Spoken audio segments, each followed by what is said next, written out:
Guys, play store তো সকলে use করেন, কিন্তু এই তিন সেটিংস কিন্তু আপনাদের জানা নেই। আজ আমি আপনাদের দেখিয়ে দিব এই তিনটি সেটিংস কিভাবে আপনি করে নেবেন এবং খুব স্মুথলি ফোন ইউজ করতে পারবেন। তো ভিডিওটি আপনারই জন্য। প্রথমে আমি চলে যাব প্লে স্টোরে। দেখতেই পাচ্ছেন এখন আমি প্লে স্টোরে চলে এসেছি। তো এখানে আমি ম্যানেজ অ্যাপস টু ডিভাইসে ক্লিক করব। দেন এখন দেখতে পাচ্ছেন ম্যানেজ। তো এখানে ম্যানেজে আমি এখন ট্যাপ করব।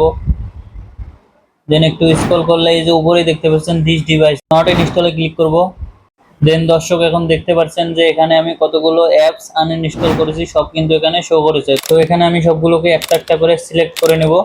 দেন এই যে উপরে দেখতে পাচ্ছেন ডিলিট আইকন, তো আমি এখানে ডিলিট আইকনে এখন ট্যাপ করব। দেন রিমুভে ক্লিক করব। দেন এখন দেখতে পাচ্ছেন আমার অ্যাপসগুলো কিন্তু ডিলিট হয়ে গেছে। তো প্রথমে আমি এখন প্লে প্রজেক্টে ট্যাপ করব। দেন ওখান থেকে অপশনটি অন করে নেওয়ার পরে এখন আমি সেটিংসে চলে যাব। দেন সেটিংসে চলে যাওয়ার পরে দেখবেন আপনারা এই দুটি অপশন অন আছে কিনা, অন না থাকলে অন করে দেবেন। দেন আপনার ফাইনালি কাজটি হয়ে যাবে। সেটিংসে ট্যাপ করব, একটু স্ক্রল করে উপরে চলে যাব। দেন নেটওয়ার্ক পারফরম্যান্সে ক্লিক করব।